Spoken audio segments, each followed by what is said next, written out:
Today's workout focus is tempo runs. Now these are not just to be thought of as long intervals, they do serve a unique purpose. So today's session is going to be 3 tempos over a course of about an hour and 45 run as part of my UTMB training. And so here's a little bit more detail as to why you should be doing them and implementing them in your plan.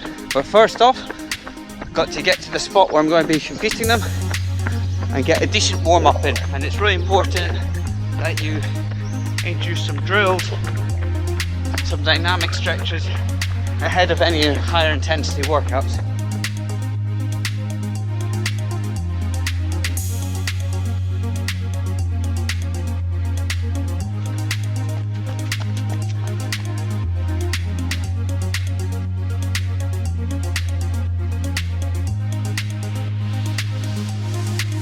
Tempo runs are a key component of the build phase of my UTMB training, and they're absolutely crucial for developing speed and strength out on the trails.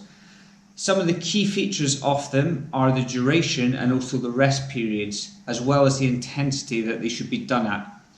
First off, the duration, I would typically say they're anywhere between around 8 minutes up to probably a maximum of 15 to potentially 20, but by that stage you're getting more into steady state runs. The rest period normally would be in the region of around half the duration of the tempo period. So if you did an 8-minute tempo, you'd have a 4-minute recovery period in between. And the total time spent at tempo running shouldn't exceed an hour in a workout. So if you did, for example, 4 by 12 minutes, that would be fine, but you wouldn't want to go above 5 by 12 minutes, as that would take you over the 60 minutes total time. So the workout itself with a warm-up and a cool down can be over 60 minutes, but the actual time spent at that intensity shouldn't. Talking of the intensity, that would be in the scale of around 8 to 9 out of 10. It would be running in a 7-zone model that I use of around zone 4, so just below your lactate threshold. And the reason that you're running at that intensity is it's working the body and ensuring that it's developing its ability to deal with lactate.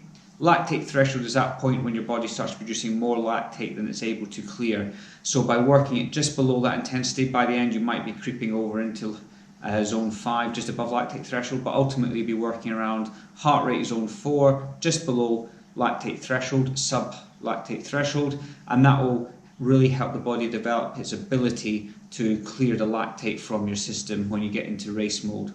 So tempo runs coupled with long endurance runs, zone 1, zone 2 type runs, which really work the aerobic side of things as well and reduces the amount of lactate the body produces, coupled with tempo runs is a great way of developing your ability to deal with lactate and your overall endurance.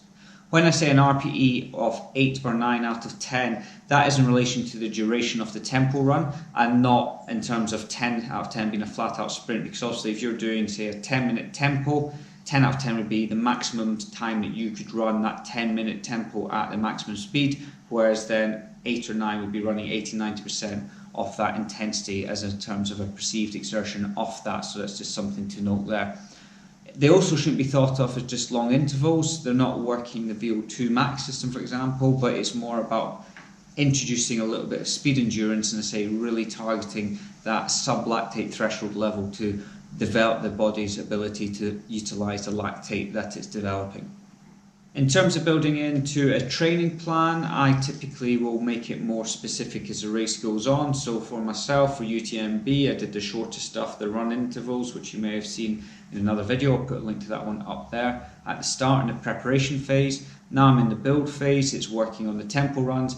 And then as I get closer to the race and get more specific training, then I'll be working more in steady state intervals, so steady state runs, longer duration type intervals at a slightly lower intensity than the tempo runs.